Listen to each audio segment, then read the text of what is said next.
Today we're going to turn this log into a hive for the bees. This is what I use for photography, an old car fender with my adjustable jack and a tripod from Walmart and my Galaxy S5 camera that has the adjustable screen custom. First we got to take this log's core out. We're going to take the 4 sides off.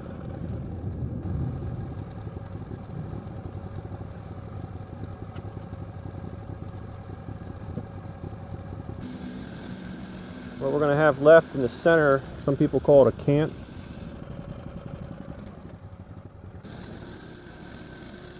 Usually when you're doing this, the tops and the sides, when you take them off, you're throwing them away. But we're actually going to use those.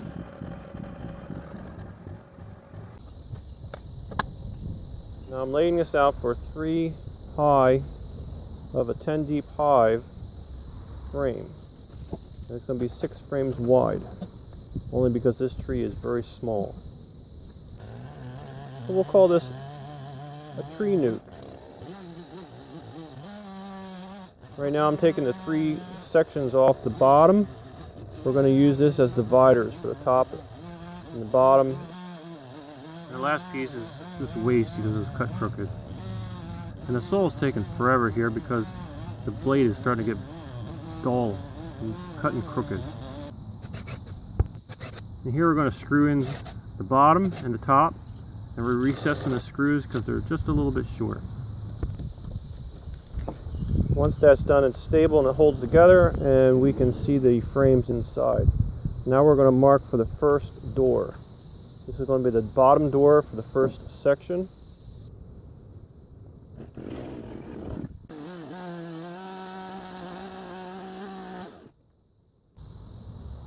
Now we're going to put some spacers. We're going to hold these frames apart so that they don't rest on top of each other directly.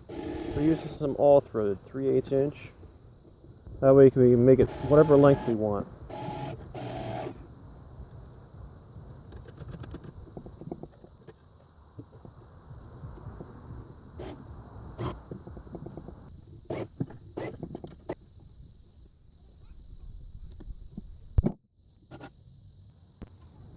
And as you can see, the chisel is very sharp. I just sharpened it and I missed.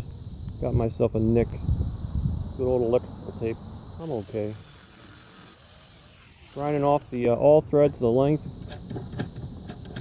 Tighten up the nuts on the inside and the outside. This actually maintains the 9-inch gap. Gives it a little bit of strength, keeps it from warping, holds up the frames. It's pretty. Now we're going to test out these frames in the box.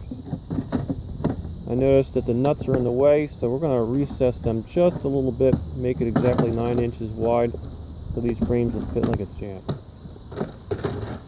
It sticks up just a hair. Once we got the technique down, we're going to go on to the next level.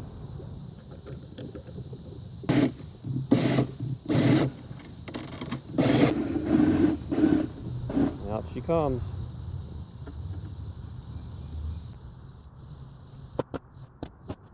Now we're stapling on the second section, since it's not going to be a door on that side. And here's the door on the other side. Here we're going to recess those washers just a hair so we have exactly 9 inches. Give it room for all them 6 frames.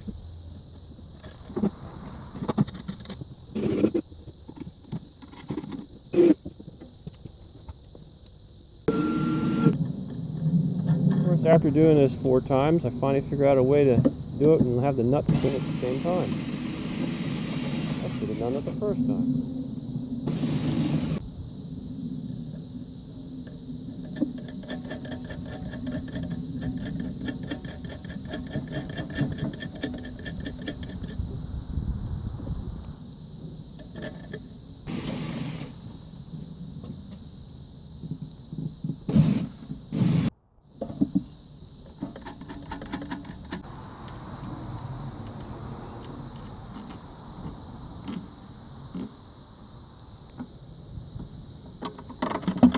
This is the hard part.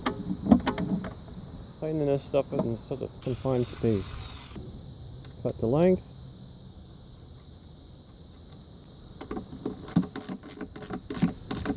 That's the easy part. Alright, here's the first test of the frames, and look, they're falling over. That's not going to work. Every time you move one, they all fall over. They do fit. I got a fix for that. I've seen it on YouTube. Of course. And we're going to figure out a way to hold the door together.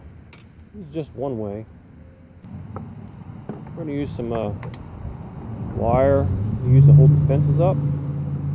Make a slight hook. And a big old wedge.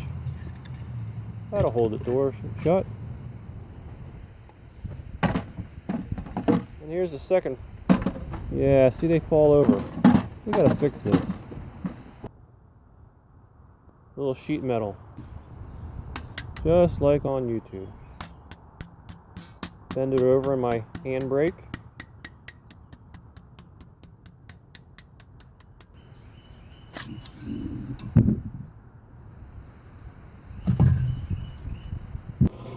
Secure it with a couple brad nails.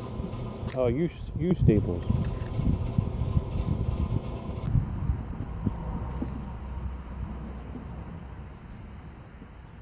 When I did this, I found out my air pressure was a little too high and it blew right through. So it looks like it's done, but I had to go back and fix it.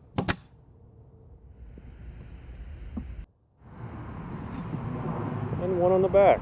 This will keep the frames from falling over. So you can take out one at a time and put one back at a time. Keeps it all nice and tidy. Look at that. Nothing falling over. Just like we knew what we were doing, but we don't. This is an old experiment. Oh, here comes the second use for that car fender. We're going to make a top. We're going to cut it out with our grinder, cut-off wheel. Here's another end of a log made into a tool. We're going to use our sheet metal tools to form. We're going to make ourselves the biggest bottle cap top that I've ever seen.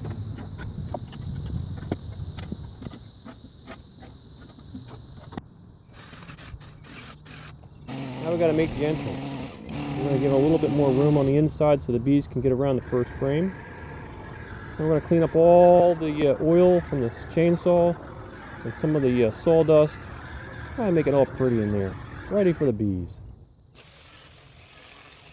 Now we're going to clean up the outside. Can't leave it natural because otherwise it'll probably rot in two years and be gone.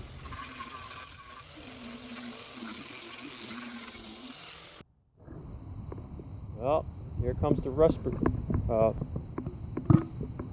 corrosion. What is it called? The rot resistance.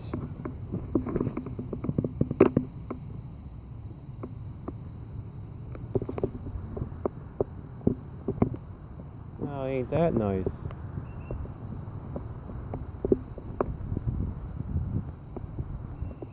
Mona resistance. And here's the bees, all happy inside. As you can see, I have 3 queen cells in there ready to hatch in a couple days. And they're going to be sideways. So that's going to be an experiment. Are they going to live after being in sideways position for several days to hatch out? We'll find out. And I found a honey frame, so I'm swapping it out. Give them something else to eat.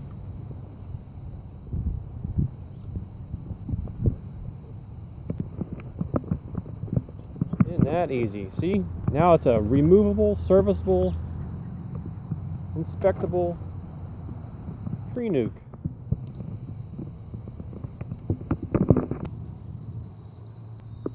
Oh, and the livestock out here is horrendous.